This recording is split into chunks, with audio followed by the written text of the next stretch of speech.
ومن أحسن قولا ممن دعا إلى الله وعمل صالحا وقال إنني من المسلمين. আসসালামু আলাইকুম রহমতুল্লাহি ওয়া বারাকাতুহু। আমাদের একজন ভাই প্রশ্ন করেছেন যে উনি একজন শাইখের কাছে শুনেছেন যে যে ব্যক্তি কোনো মহিলার দিকে কুদৃষ্টিতে তাকাবে কিয়ামতের দিন আল্লাহ তার চোখে সীসা ঢেলে দিবেন। তো উনি বলছেন যে এটা বলার সময় তিনি কোনো কোরআনের আয়াত বা হাদিসের নাম্বার বা হাদিসের গ্রন্থ উল্লেখ করেননি যেটা হাদিস, তো এটা সঠিক কিনা। উত্তরে বলবো যে এ ধরনের কথা শুধুমাত্র বক্তাদের মুখেই শোনা যায়, কোরআনে তো নেই এবং হাদিসের কোনো কিতাবেও আপনি পাবেন না। এটি হাদিসের কোনো কিতাবেও এটি নেই। শুধু এটি না, এটি তো বলেই যে কিয়ামতের দিন তার চোখে সীসা ঢেলে দেওয়া হবে। আরেকটি কথা প্রচলিত আছে যে কিয়ামতের দিন তার চোখ আগুনের পেরেক দ্বারা উপড়ায় ফেলা হবে, আগুনের পেরেক দ্বারা উপড়ায় ফেলা হবে, এ ধরনের কথা প্রচলিত আছে। এগুলো আপনার যে সমস্ত হাদিসের কিতাব আছে সেগুলোতে খুঁজে পাবেন না, এগুলো মুখে মুখেই আছে। সুতরাং এগুলো ঠিক না। আপনি যদি পরিচিত হয় আপনার ওই শাইখ, তাকে বলে দিবেন যে আপনি হাদিসে না এই ধরনের কথা কেন বলছেন, বানাওয়াট এ ধরনের কথা থেকে বিরত থাকা উচিত। আমাদের কাছে সহিহ দলিল থাকতে কেন আমরা এই সমস্ত মিথ্যা বানাওয়াট গল্প কাহিনী রাসূলের উপর মিথ্যারোপ করে বলবো? রাসূল সাল্লাল্লাহু বলছেন, মান কাযাবা আলাইয়া মুতাআম্মিদান ফালিয়াতাবাওয়া মাকআদাহু মিনান নার।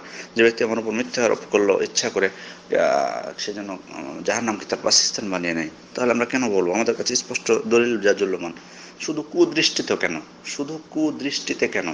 সুদৃষ্টিতেও তাকানো যাবে না মহিলাদের দিকে, সুদৃষ্টিতেও তাকানো যাবে না অপরিচিত মহিলার দিকে, যদি আপনি তার মাহরম না হয়ে থাকেন।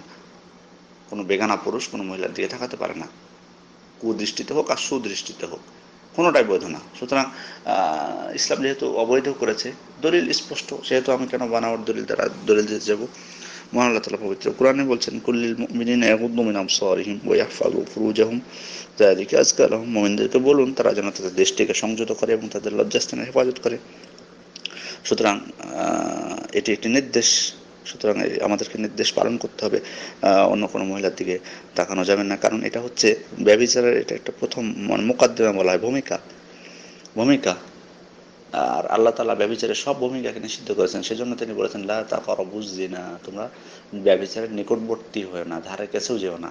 তিনি কিন্তু বলতে পারতেন লা তাজনু, তোমরা জিনা করো না, কিন্তু তিনি বলেছেন লা তাকরাবুজ জিনা, তোমরা জিনার নিকটবর্তী হয় না, ধার কাছেও যেও না। তার মানে জিনার দিকে নিয়ে যেতে পারে এমন সকল বিষয়কে তিনি হারাম করেছেন। যেমন পবিত্র কোরআনের এই আয়াতেও বলেছেন যে দৃষ্টিকে সংযত করতে এবং না তাকাতে।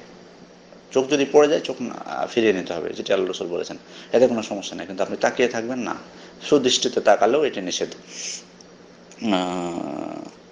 অতএব মানে আর স্বাভাবিকভাবে হাদিসে বলা হয়েছে যে চোখের জেনা হচ্ছে তাকানো, চোখের জেনা হচ্ছে মহিলার দিকে তাকানো। সুতরাং এগুলো স্পষ্ট দলিল থাকতে আমরা কেন দুর্বল বা বানাওয়াট হাদিস দ্বারা মানে দলিল দিব বা বলবো মানুষের সামনে? কোনো প্রয়োজন নেই, কোনো প্রয়োজন নেই। এগুলো যথেষ্ট, এগুলো জাজুল্যমান প্রমাণ যে হারাম, কোনো হারাম মহিলার দিকে তাকানো, দৃষ্টিকে সংযত করতে হবে।